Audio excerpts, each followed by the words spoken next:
Keisha Williams had long since stopped believing in fairy tales. At 23, she'd learned that life was about survival, not romance, about making it through another shift at the hospital where she worked as a nursing assistant, about stretching her paycheck to cover rent and groceries, about the bone-deep exhaustion that came from working doubles while taking night classes. The December wind cut through her threadbare coat as she waited on Platform 7 at Union Station, the late train delayed once again. She should have been angry, but she was too tired for anger. Around her, the station was nearly empty, most sensible people already home and warm. That's when she saw him, a man slumped against the wall near the service entrance, shaking violently despite the expensive-looking suit he wore. His lips had taken on a bluish tint, and his breathing came in shallow gasps. Keisha's training kicked in immediately. She approached cautiously, calling out to him, but he barely responded. His skin was cold and clammy, his pulse rapid and weak. Hypothermia, she realized with a jolt of fear. She looked around for help, but the platform was deserted except for one homeless woman sleeping on a bench 50 feet away. Without hesitation, Keisha pulled off her coat, the only warm one she owned, and wrapped it around the stranger's shoulders. She pulled out her cell phone with shaking hands and dialed 911, then crouched beside him, rubbing his arms vigorously to generate heat and keep his blood flowing. "Stay with me," she whispered urgently. "Help is coming. Just stay awake." His eyes fluttered open, dark and unfocused, meeting hers for one brief, electric moment before closing again. Keisha kept talking to him, nonsense mostly, just keeping him tethered to consciousness. She told him about her shift, about the patient in room 307 who finally smiled today, about her dream of becoming a registered nurse. When the paramedics arrived 12 minutes later, 12 minutes that felt like hours, they moved with practiced efficiency, loading him onto the stretcher.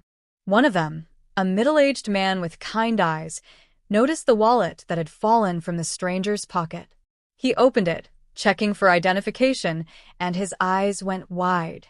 "Miss, do you know who this is?" the paramedic asked, his voice filled with something like awe. Keisha shook her head, teeth chattering now without her coat. "This is Marcus Vaughn. The Marcus Vaughn." The name meant nothing to Keisha, but the paramedic's reaction told her it should. As the ambulance pulled away, red lights disappearing into the snowy night, she wrapped her arms around herself and waited for the next train, wondering who Marcus Vaughn was and why fate had put him in her path. She had no way of knowing that this frozen moment would thaw into something that would change both their lives forever. 5 days passed before Marcus Vaughn walked into County General Hospital carrying a large package and wearing an expression of determined purpose. Keisha was in the middle of her shift, helping Mrs. Patterson in room 412 when the floor supervisor, Janet, appeared in the doorway with an odd look on her face. "Keisha, there's someone here to see you. He says it's important." Confused, Keisha finished settling Mrs. Patterson and headed to the nurse's station, where she stopped short. The man from the train platform stood there, transformed. He was tall, probably 6'2", with rich dark skin and close-cropped hair touched with gray at the temples. He wore a charcoal suit that probably cost more than her monthly salary and carried himself with the quiet confidence of someone accustomed to command. But his eyes were the same, warm and intelligent, and right now, focused entirely on her. "You saved my life," Marcus said simply, his voice deep and smooth. "The doctors told me I had pneumonia. I'd been pushing through it for days, thought I could handle it. When I collapsed at the station, my body temperature had dropped to dangerous levels. If you hadn't stopped, hadn't kept me warm and conscious." He trailed off, and Keisha saw genuine emotion flicker across his face. "I just did what anyone would do," she said, suddenly self-conscious in her scrubs that had seen better days. Marcus's expression turned sad. "The police pulled the security footage from the station. 23 people walked past me before you stopped. 23. You were the only one who saw me as a person who needed help rather than a problem to avoid." He held out the package. "I wanted to return your coat. It's been professionally cleaned and mended." Keisha took it, feeling the weight of it, noticing it did look better than it had in years. But what caught her attention was the envelope tucked into the pocket. She pulled it out and nearly dropped it when she saw the check inside. It was for $50,000. "I can't accept this," she gasped, trying to hand it back. Marcus gently closed her fingers around it. "You can, and I hope you will. You gave me something priceless that night. You saw me when I was invisible. That kind of grace deserves to be met with gratitude." Before Keisha could argue, Janet appeared again, apologetically reminding her that she had patience waiting. Marcus pulled a business card from his jacket. "If you ever need anything, and I mean anything, please call me. Consider me a friend who owes you a debt he can never fully repay." As he walked away, Keisha looked down at the card. Marcus Vaughn, it read, founder and CEO, Vaughn Technologies. Below, it was a personal cell phone number. She Googled him during her lunch break and felt her jaw drop. Marcus Vaughn had built his tech empire from nothing, revolutionizing cybersecurity and cloud infrastructure. He was worth an estimated $15 billion, had been featured on the cover of Forbes and Time, and was considered one of the most influential Black entrepreneurs in America. And she'd wrapped her old coat around him and saved his life. The universe, Keisha thought, had a twisted sense of humor. Keisha stared at the check for 3 days before depositing it. Even then, she felt strange watching the bank teller process it, as if she'd done something wrong by accepting money for basic human decency. But the reality was that $50,000 could change her life. She could pay off her credit card debt, replace her dying car, maybe even afford to switch from her nursing assistant certification to the full RN program without working doubles. The guilt warred with practicality, and practicality won, though barely. She didn't expect to hear from Marcus Vaughn again. Men like him didn't maintain relationships with women like her. They lived in different stratospheres of society. So when her phone rang 2 weeks after their hospital encounter, displaying his name on the screen, her heart jumped into her throat. "I hope I'm not bothering you," Marcus said, sounding almost nervous, which seemed impossible for a billionaire. "I wanted to make sure you received everything okay, and honestly, I've been thinking about you. About what you said when you were keeping me conscious that night." Keisha frowned, trying to remember. "What did I say?" "You told me about Mrs. Patterson, about how she smiled for the first time in days. You talked about your patients like they were family, like their victories were yours. You spoke about your dream of becoming an RN with such passion that even half-frozen, I felt it. I've been in hundreds of business meetings, heard thousands of presentations, and I've never heard anyone speak with that kind of genuine purpose." There was a pause. "I was wondering if you'd like to have coffee sometime, just to talk. I find I'm curious about someone who stops for strangers in train stations." Keisha should have said no. Every instinct told her this was dangerous territory, that their worlds didn't mix, that nothing good could come from getting involved with a billionaire. Instead, she heard herself say, "I'd like that." They met at a small cafe in a neighborhood halfway between her world and his. Marcus arrived in jeans and a sweater, clearly trying to dress down, though his watch probably cost more than her entire wardrobe. But when they started talking, the awkwardness faded. Marcus asked about her work with genuine interest, listening intently as she described the challenges of understaffed shifts and insurance nightmares. In turn, he told her about growing up in Atlanta, the son of a single mother who cleaned houses to keep them fed. "My mom used to say, 'Marcus, money doesn't make you better than anyone. It just makes you more responsible,'" he said, stirring his coffee. "She died when I was 25, right when my first company started taking off. She never got to see what I built, never got to stop worrying about bills." "My mom is still around," Keisha said softly, "but she's working 3 jobs to support my younger siblings. My daddy left when I was 10. She's the strongest person I know, but I see her getting worn down, year by year. That's why I'm so determined to finish my nursing degree, so I can help her, finally give something back." They talked for 3 hours, until the cafe owner started giving them pointed looks about closing time. As they stood on the sidewalk outside, the winter night cold but clear, Marcus looked at her with an expression she couldn't quite read. "Can I see you again?" he asked. Keisha knew she should say no. But standing there, looking up at this man who'd shared his vulnerabilities as openly as she'd shared hers, she found herself nodding. "Yes," she said. "I'd like that." Neither of them could have predicted where this simple yes would lead them. Over the next month, Keisha and Marcus fell into an unexpected rhythm. They texted daily, him during breaks between meetings, her during slow moments at work. They met for coffee, then dinner, then walks through the city, where they'd talk until the early morning hours. Marcus was unlike anyone Keisha had ever known, and not because of his wealth. He listened more than he spoke, asked questions that showed he genuinely cared about the answers, and never made her feel less than because of where she came from. In fact, it was the opposite. "You're doing something that matters," he told her one evening as they sat in his car outside her apartment building. He'd insisted on driving her home after dinner, concerned about her taking the bus so late. "I push money around, make deals, build software. But you? You're there when people are at their most vulnerable. You hold their hands and give them dignity. That's real." Keisha felt her chest tighten with emotion. "You don't think less of me? For being a nursing assistant instead of a nurse? For living in a 3-floor walk-up with 2 roommates?" Marcus turned to face her fully, his expression serious. "Keisha, I think you're remarkable. Where you are right now doesn't define you. The direction you're heading does. And you're heading somewhere extraordinary." It was that night, sitting in his Mercedes outside her rundown building, that he kissed her for the first time. Gentle and questioning, giving her space to pull away.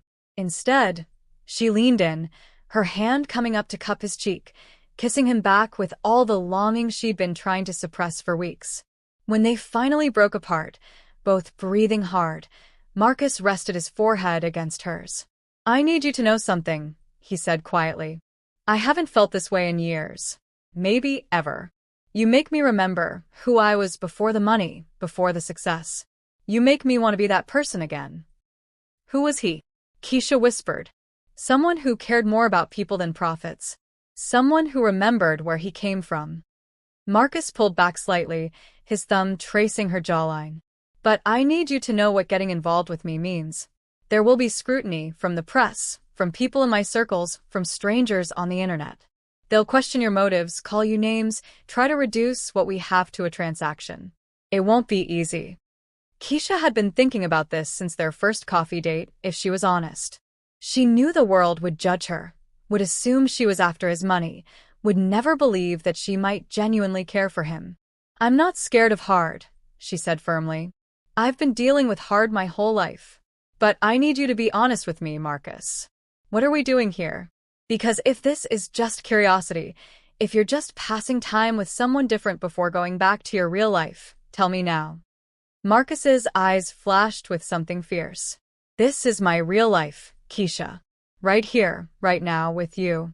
I don't know where this is going, but I know I've never been more certain about wanting to find out." They kissed again, deeper this time, and Keisha felt herself falling into something that terrified and exhilarated her in equal measure. When she finally climbed out of his car and headed up to her apartment, she touched her fingers to her lips and smiled. Her roommate, Tanisha, took one look at her face and hooped. "Girl, you got it bad," she crowed. Keisha couldn't even deny it. She was falling for a billionaire, and God help her, she thought he might be falling for her too. They kept it quiet for 2 months, stealing time together in private spaces away from prying eyes. Marcus's penthouse became their sanctuary, floor-to-ceiling windows overlooking the city, space and silence that Keisha had never experienced in her crowded apartment. She'd walk through his home in awe, running her hands along marble countertops and original artwork, trying to reconcile this opulence with the man who held her so tenderly, who asked about her day with genuine interest, who seemed happiest when they were curled up on his couch watching old movies. But the differences were impossible to ignore. Marcus's closet was the size of her bedroom, filled with custom suits and designer casual wear. His guest bathroom had heated floors and a rainfall shower with jets Keisha didn't know the purpose of. He employed a housekeeper, a personal chef, a driver, and an assistant who managed his calendar down to 15-minute increments. "Does it bother you?" Marcus asked one Saturday morning, finding her standing in his kitchen, looking out at a view that cost more per month in property taxes than she made in a year. "Living like this while most of the world struggles?" Keisha turned to face him, choosing her words carefully. "It bothers me that the world is structured this way. That you can have 3 guest bedrooms you never use while families are homeless. But do I blame you specifically? I don't know. You didn't create inequality. You just benefited from it. Marcus came to stand beside her, following her gaze. I think about that a lot. The randomness of circumstance. I was smart and hardworking, yes, but so are millions of people who never get the breaks I got. My first investor took a chance on me because I reminded him of his son. What if he'd had a daughter instead? What if I'd been born 5 years earlier or later? Success isn't just merit, it's timing and luck and privilege compounding. So, what do you do with that knowledge? Keisha asked. I try to use it responsibly. I pay my employees well, better than industry standard. I fund scholarships for kids from neighborhoods like the one I grew up in. I donate to causes that matter. But it never feels like enough, you know? For every life I change, there are thousands I can't reach. Keisha took his hand. You can't save everyone, Marcus. But you can show up for the people in front of you. That counts for something. Their private world couldn't last forever. A photographer caught them leaving a restaurant, and by the next morning, their faces were splashed across gossip sites and social media. Tech billionaire's mystery woman, screamed one headline. Marcus Vaughn dating hospital worker, read another, with barely concealed condescension. The comments were predictably vicious. Half called Keisha a gold digger, analyzing her appearance and background with cruel precision. The other half questioned Marcus's judgment, suggesting he was having some kind of crisis or fetishizing poverty. Both narratives erased the possibility that they might simply love each other. Keisha's phone exploded with messages from friends, from journalists offering money for interviews, from strangers who'd somehow found her number. She had to change it twice in 1 week. Photographers waited outside her apartment and the hospital, making her feel hunted and exposed. I'm sorry, Marcus said, holding her while she cried in frustration. I should have warned you better, prepared you for how bad it would get. It's not your fault people are terrible, Keisha said, but she couldn't help feeling angry anyway, at the invasion of her privacy, at the assumptions being made, at how the world seemed determined to reduce their relationship to a transaction. Marcus hired security for her, which helped with the photographers, but made her feel even more like she was living someone else's life. How had she gone from riding the bus to having a bodyguard in just a few months? He pressure mounted in ways both obvious and subtle. Keisha's co-workers treated her differently now, some with resentment, some with fawning interest, none with the easy camaraderie they'd shared before. Her supervisor called her in for a conversation about maintaining professional boundaries after a journalist tried to bribe a nurse for information about Keisha. Even her friends were different. Her best friend since childhood, Amber, barely spoke to her anymore, making pointed comments about people who forget where they come from. Tanisha, her roommate, kept suggesting ways Keisha could maximize the opportunity, get Marcus to pay off student loans, buy a house, set up a trust fund. The transactional thinking made Keisha's skin crawl. Why not use him? Tanisha demanded during one argument. He's using you for whatever fantasy he's living out, playing in poverty before going back to his real life. You might as well get something out of it. The words stung because they echoed Keisha's deepest fears. What if this was just a phase for Marcus? What if he was romanticizing her struggle, finding her interesting precisely because she was so different from his usual world?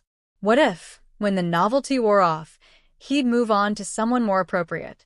She raised her concerns with Marcus one night, her voice shaking with vulnerability. How do I know this is real for you? How do I know I'm not just different enough to be interesting for a while? Marcus looked stricken. Is that what you think?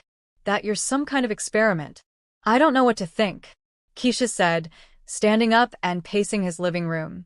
Your ex-girlfriends were CEOs and models and actresses. Women from your world.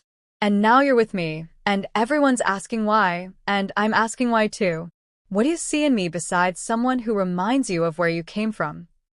I see someone real, Marcus said, standing to face her. Someone who hasn't been polished and posed until all the authenticity is gone. Someone who challenges me, who doesn't agree with everything I say just because I'm rich. Someone who makes me laugh and think and feel things I thought I'd closed off. I see you, Keisha. Not your bank account, not your credentials, you. But for how long, she whispered. How long before you want someone who fits better into your life? Who knows which fork to use at fancy dinners and how to make small talk with board members? I'm learning, but I'll never be from your world, Marcus. Never. Marcus closed the distance between them, taking her face in his hands. I don't want you to be from my world. My world is full of people who are polished and perfect and empty. I want you to stay exactly who you are, the woman who stops for strangers, who fights for her patients, who calls me on my bullshit and makes me want to be better. That's who I'm in love with. The words hung in the air between them, the first time either had said it explicitly. You love me? Keisha breathed. I love you, Marcus confirmed. I'm in love with you. And I know it's fast and complicated and the world doesn't understand, but I've never been more certain of anything in my life. Keisha felt tears streaming down her face. I love you too. God help me. I love you so much it scares me. They held each other in the middle of his expensive living room, two people from different worlds trying to build something that transcended circumstance. But love, Keisha was learning, wasn't enough on its own. They'd have to fight for it. The first real test came when Keisha's car died, completely, irreparably died, leaving her stranded on the side of the highway at midnight after a late shift. Marcus immediately offered to buy her a new one, suggesting they go car shopping that weekend. I can't let you do that, Keisha said, exhausted and frustrated. It's not charity, it's practicality. You need reliable transportation. I'll figure something out. I can take the bus, or, Keisha, I make more money in an hour than a new car costs. Please, let me help you. That's exactly the problem, she burst out. You make more in an hour than I make in a year. Every time you solve my problems with money, you reinforce that power imbalance. You're the rich one who fixes things, and I'm the poor one who needs fixing. Marcus was quiet for a long moment. I never thought about it that way. I just want to make your life easier. I know, Keisha said more gently, and I love you for it. But I need to maintain some independence, some sense that I'm building my own life. If you start paying for everything, what am I? Just another thing you own. They compromised. Marcus would loan her money for a used car at 0 interest, and she'd pay him back monthly. It felt awkward and formal, but it preserved her dignity. Still, the incident opened a larger conversation about money that they'd been dancing around. What do you want from this relationship? Marcus asked bluntly. Because I need to know. Are you worried about looking like a gold digger, or are you actually uncomfortable with my wealth? Keisha considered the question seriously. Both, maybe? I grew up with nothing, Marcus. My mama cleaned houses and still couldn't always keep the lights on. I learned that money is something you work for, something you earn. The idea of just having it without effort, it feels wrong somehow. Like I'm cheating. But you're not asking for it. I'm offering. Which makes me feel like a charity case. Marcus sighed in frustration. So, what do we do? I can't stop being rich. Should I apologize for having money? No, Keisha said. But you need to understand that every time you casually spend more than I make in a month, it reminds me of the gap between us. Every time you solve a problem I'm struggling with, it makes me feel incompetent. I know that's not your intention, but it's the impact. They set ground rules after that conversation. Keisha would maintain her own apartment, pay her own bills, and make her own financial decisions. Marcus could take her to nice restaurants and buy occasional gifts, but nothing excessive. They'd split costs where possible, even though the amounts meant wildly different things to each of them. Her $20 was hours of work. His $20 was nothing. It wasn't a perfect system, but it was honest.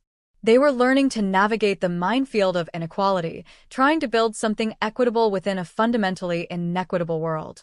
The real test came when Keisha mentioned, casually, that she'd been accepted into the RN program but couldn't afford to cut back her work hours to full-time student status. Marcus's immediate offer to cover her expenses sparked their biggest fight yet. 3 hours of circular arguing about independence versus practicality, pride versus pragmatism. In the end, They agreed he could create a scholarship through his foundation that Keisha could apply for alongside other candidates. She won it on merit, which mattered to her even though they both knew Marcus could have arranged it regardless. It was messy and imperfect, but it was theirs. 6 months into their relationship, it was time for the meeting neither of them had been looking forward to, introducing each other to their families. Keisha brought Marcus home first, to the small house in the suburbs where she'd grown up, where her mother still lived with Keisha's 2 younger siblings. Her mother, Patricia, was a force of nature, 5'3" of pure determination and suspicion. She looked Marcus up and down when he arrived, taking in his expensive but casual clothes, the sleek car he'd driven, the nervous energy he radiated. "So you're the famous billionaire," Patricia said, not unkindly, but not warmly either. "Mama," Keisha warned. "I'm just stating facts. Come on in, Mr. Vaughn. We're having pot roast." Dinner was awkward, Patricia asking pointed questions about Marcus's intentions while Keisha's siblings, 16-year-old twins, stared at him like he was an alien. But something shifted when Patricia brought out photo albums showing Marcus pictures of Keisha as a child. "This was her first day of kindergarten," Patricia said, pointing to a picture of a gap-toothed Keisha in a dress that was clearly too big. That dress was a hand-me-down from her cousin. I'd worked double shifts to buy her new shoes, but the dress, well, you do what you can. Marcus looked at the photo, then at Keisha, his eyes soft. "She's beautiful." "She's always been beautiful," Patricia said firmly. "Smart, too. Worked harder than anyone I know to get where she is. That's what worries me about this situation." "Mama," Keisha started, but Patricia held up a hand. "No, baby, let me say this. Mr. Vaughn, I know who you are. I looked you up. You're rich and powerful and used to getting what you want. My daughter, she's strong, but she's also got a good heart. If you're playing with her, if this is some kind of game, I need you to walk away now before you break her." Marcus met Patricia's eyes steadily. "Ms. Williams, I love your daughter. I know the world sees our relationship and makes assumptions, but what Keisha and I have is real. She challenges me, changes me, makes me better. I'm not playing games. I'm trying to build something lasting with the most remarkable woman I've ever met." Patricia studied him for a long moment, then nodded slowly. "All right then. But I'm watching you. And if you hurt her, I don't care how many billions you have, you'll answer to me."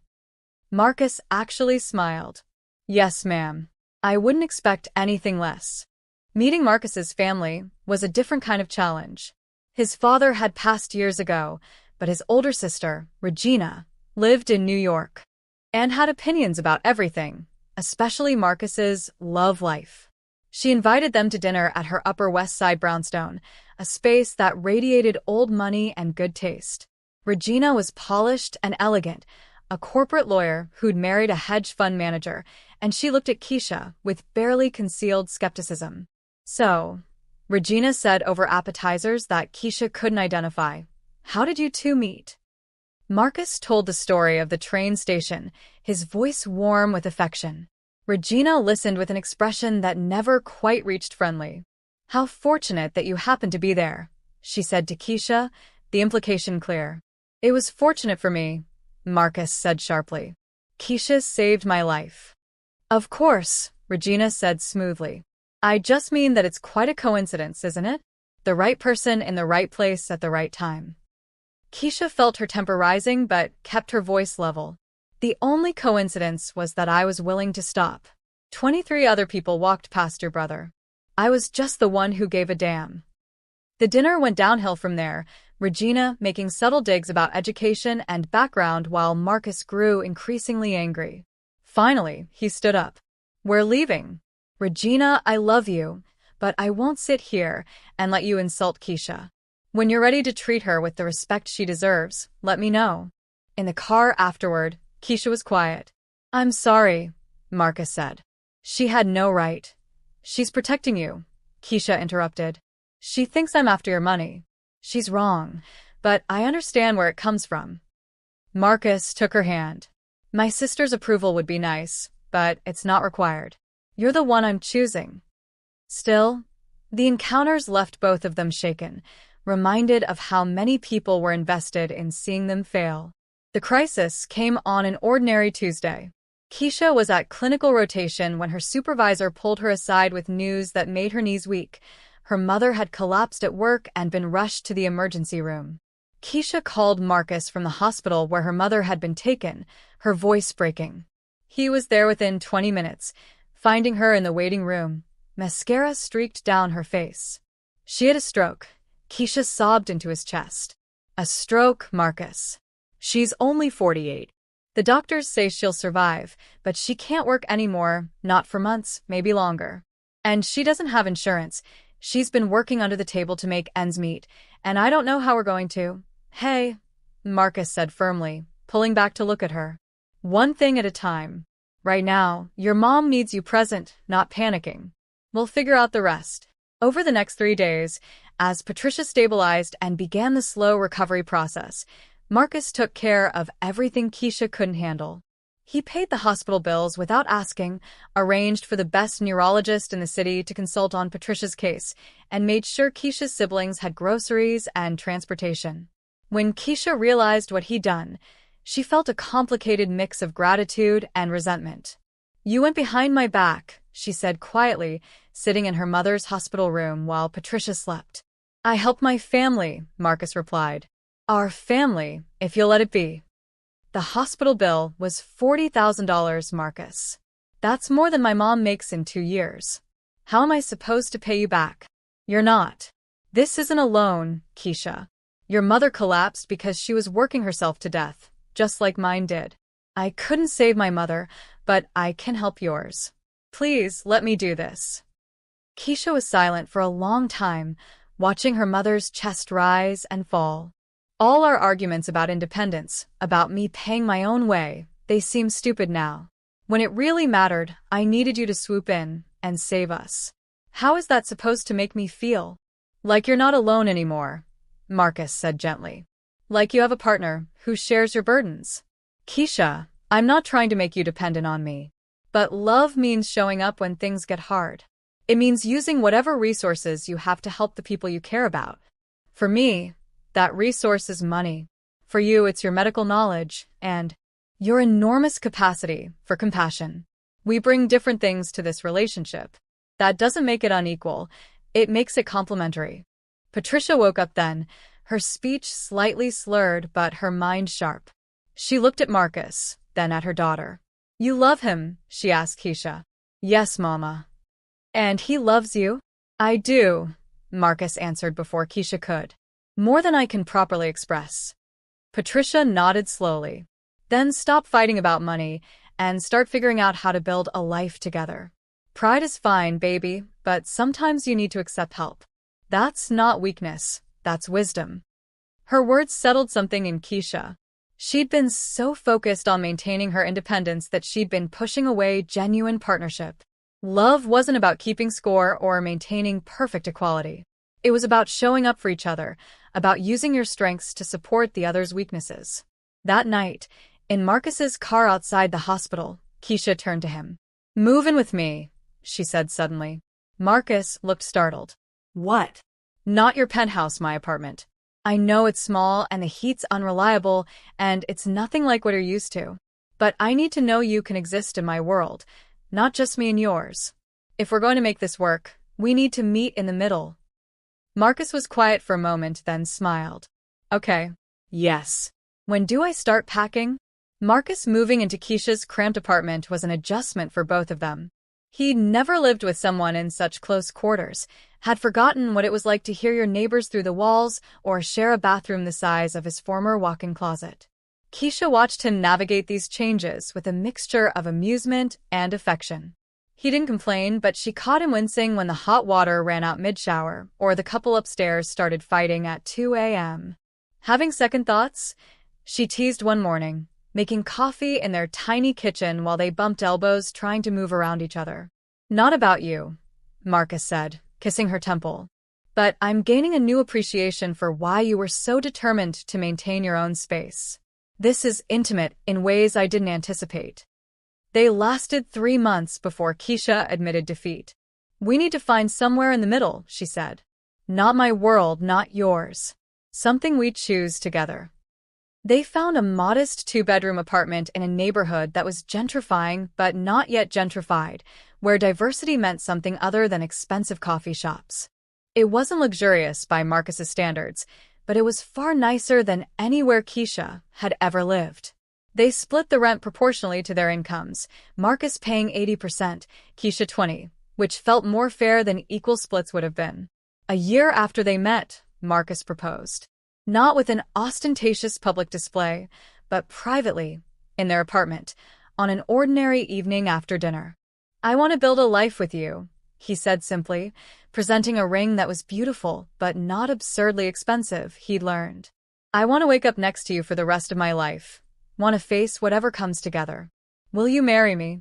Keisha said yes through happy tears, and they married 6 months later in a small ceremony that blended both their worlds, held at a community center in her old neighborhood but catered by one of the city's best chefs, with guests ranging from hospital workers to tech CEOs, from her mother's church friends to Marcus's business partners.